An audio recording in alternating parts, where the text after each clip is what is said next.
თითქმის 20 წლიანი პატიმრობის შემდეგ ჯორჯ ბუშის წინააღმდეგ ტერაქტის ბრალდებით დაკავებული ვოვა არუთინოვის სტატუსის და შესაბამისად საპატიმრო დაწესებულების შეცვლას ითხოვს. ის ამჟამად განსაკუთრებული რისკის მქონე პატიმრად მიიჩნევა, როგორც ირკვევა მან თხოვნით მიმართა ოცნების დეპუტატს რატი იონათამიშვილს, მან ციხის ადმინისტრაციასთან უშუამდგომლა სასამართლო კი დღეს გაიმართა. განსაკუთრებით მძიმე კატეგორიის დანაშაულში მსჯავრდებული არუთინოვი რუსთავის მეექვსე დაწესებულებაში იხდის სასჯელს, მას უვადო პატიმრობა აქვს მისჩილი. ის დღეს საბადროგო სამსახურმა თბილისის საქალაქო სასამართლოში გადაიყვანა, მისი სიტყვა მოისმინა მოსამართლემ.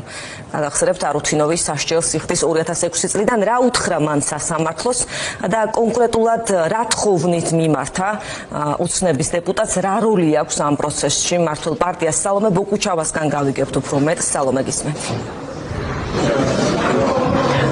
წლების შემდეგ დღეს პირველად ჰქონდა შესაძლებლობა ფორმულას ობიექტივში მოხვედრილიყო პატიმარი, რომელიც სამარტოვეს საკანში იმყოფება, მას სამუდამო პატიმრობა აქვს მისჯილი და ჯორჯ ბუშის თავდასხმის გამო დაკავებული ვოვა არუთინოვი საქალაქო სასამართლოში თითქმის 1 საათის განმავლობაში მოსამართლის უმტკიცებდა, რომ სტატუსის შესაცვლელად მზად იყო.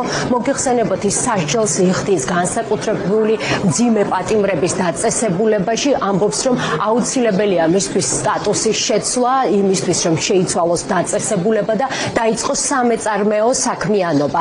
ამავე პროცესზე გაკვირვების და მიუხედავად გაისმა რატი იონათამიშვილის სახელი და გვარი. პატიმრისგან შევიტყვეთ, რომ სწორედ მას მიმართა საპატიმროდან წერილობით და დახმარება თხოვა. რატი იონათამიშვილმა კი 1 დღის ინტერვალით სასჯელახსრულების დაწესებულებას წერილი გაუგზავნა და პატიმრის საქმის გადახედვა მოითხოვა. რაც შეეხება თავად პატიმარს, ის საპატიმროში იმყოფება 2006 წლის შემდეგ. მას 10 მაისს ჯორჯ ბუშზე თავდასხმას ედავებიან თავისუფლების მოედანზე. მაშინ ჯორჯ ბუში საქართველოში ვიზიტით იმყოფებოდა და ის იყო ამერიკის შეერთებული შტატების პრეზიდენტი. მაშინდელი შინაგან საქმეთა სამინისტრო 1 თვის განმავლობაში ეძებდა პატიმრებულს ეჭვმიტანილს. გავრცელებული იყო მისი ფოტოებიც კი, საბოლოოდ მას მიაკვლიეს ვაშლი ჯვარში დაკავების ოპერაციის დროს კი ახლა უკვე მსჯავრდებულმა ცეცხლი გახსნა. დაიღუპა შინაგან საქმეთა სამინისტროს ერთი თანამშრომელი, სპეცოპერაციას ესწრებოდნენ ჟურნალისტებიც, მათი და ადგილობრივების ევაკუაცია გახდა მაშინ საჭირო. ახლა მაშინ მსჯავრდებული იყო 27 წლის, 20 წლის შემდეგ ის პირველად გამოჩნდა საჯაროდ ტელეკამერასთან, ფორმულას ტელეკამერასთან, რა დროსაც ის მოსამართლეს თხოვდა, რომ მისი საქმე კიდევ ერთხელ განეხილათ.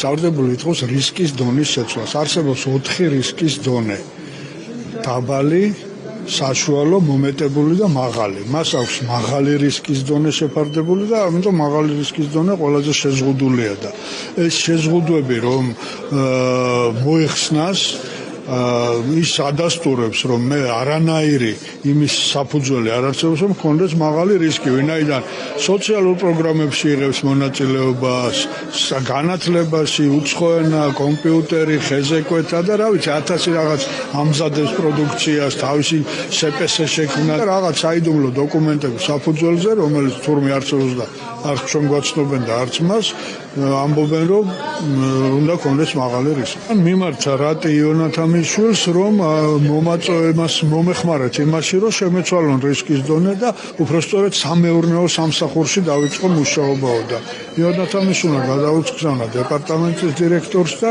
მას უპასუხეს, რომ სამეურნეო სამსახურში მაღალი რისკი არ ითვალისწინებს სამსახურში, სამეურნეო სამსახურში. მაღალი რისკის დონის პატიმარმა დღეს სასამართლოს სტატუსის ჩანაცვლება თხოვა. 1 საათის განმავლობაში ხსნიდა იმ შეზღუდვებს, რომელიც ამ სტატუსის გამო მას ეხება საპატიმროში. დღეს მას არ უსაუბრია თავად მსჯავრზე, რომლის გამოც ის სამუდამო პატიმრობაში რჩება და მას არ გაუხსენებია 2006 წლის მაისის მოვლენები, რა დროსაც მან ხელყუმბარა ჯორჯ ბუშს ესროლა. საბედნიეროდ ხელყუმბარა არ გაიხსნა, თუმცა მისი დაკავების დროს მან ცეცხლი გახსნა, რა დროსაც შინაგან საქმეთა სამინისტროს ერთი თანამშრომელი დაიღუპა.